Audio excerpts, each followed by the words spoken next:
You guys just got a front seat ticket to the struggle bus. That was pretty much an epic failure. All right, YouTube, we're back out here. Really good news. So I knew that our flywheel bolts were coming in today, and they came in. We could have got the flywheel on, but then we would have been waiting on our clutch alignment tool because it wasn't supposed to show up until tomorrow, but it's here. Oh, this is awesome. This means that we can get the flywheel bolted down and we can put the clutch on and be confident that it is lined up. And if the clutch is on and lined up, we can drop that engine in the car.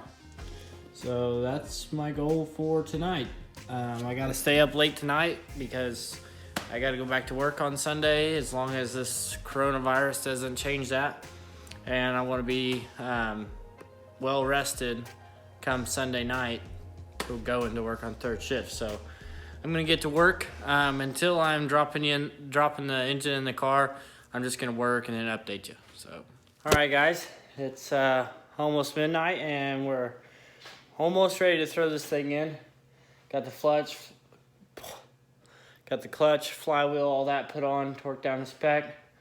Intake manifold, went over all the coolant lines and everything and make sure that there's nothing on there that doesn't need to be on there, so you know it doesn't get confusing or anything. When I go to put it in, it's just quick and to the point. Oh, I just noticed something that's going to be a problem. Just noticed this sensor is completely, the plug is completely toast. So let's address that. All right, so given the situation with the broken plug, we have good news. Spare harness, spare plug. I'm going to try to cut this off and splice it on.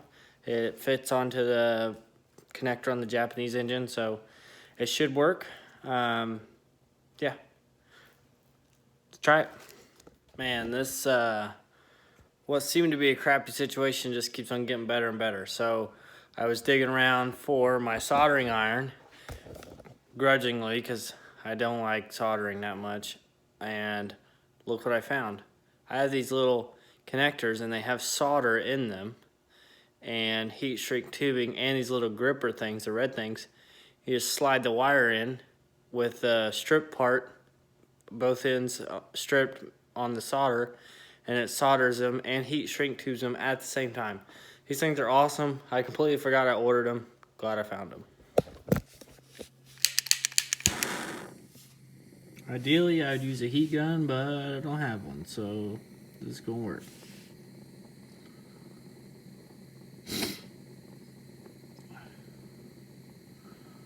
You gotta get this really hot too to melt this solder, but oh, yeah, that's good. Sorry. Right about when that thing starts catching on fire, it's about to go. Don't be scared of it. You'll see that solder start to boil in there. And there it goes. And it's got a little flux in there, so it kind of wicks it onto the wire. We'll heat shrink this a little bit too. This is cheap heat shrink, it sucks, but it'll get the job done.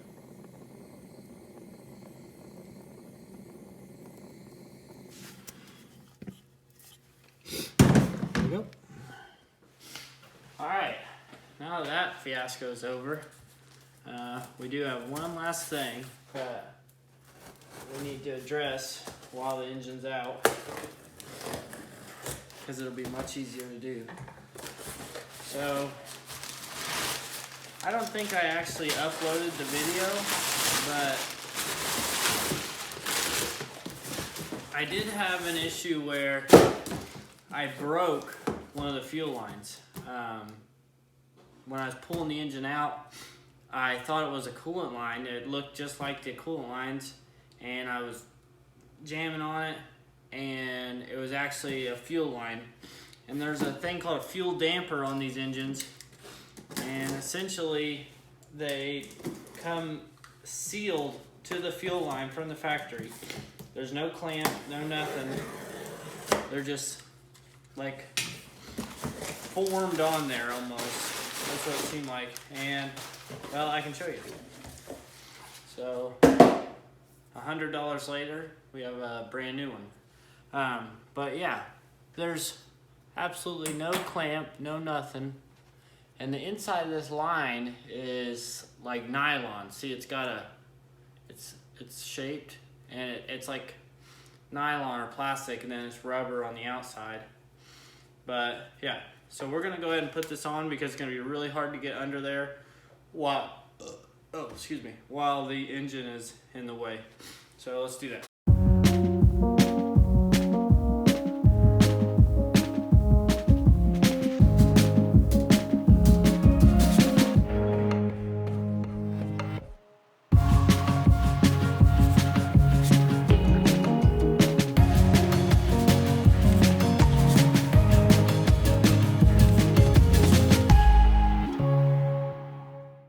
All right, you guys just got a front seat ticket to the struggle bus.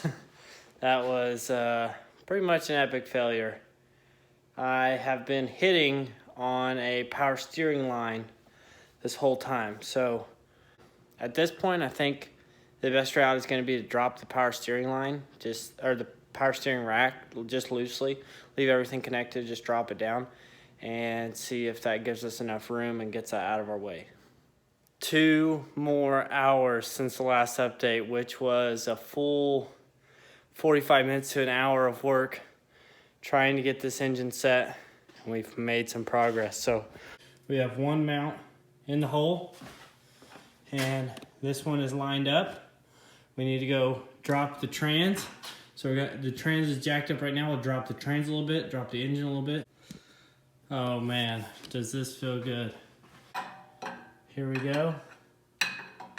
Maybe. Look at that. Oh man, does that feel good. That was a lot of work leading to that moment right there. So it's just after 2, and I kind of just want to bang this out. I need to stay up until at least 5, so let's see what we can get done.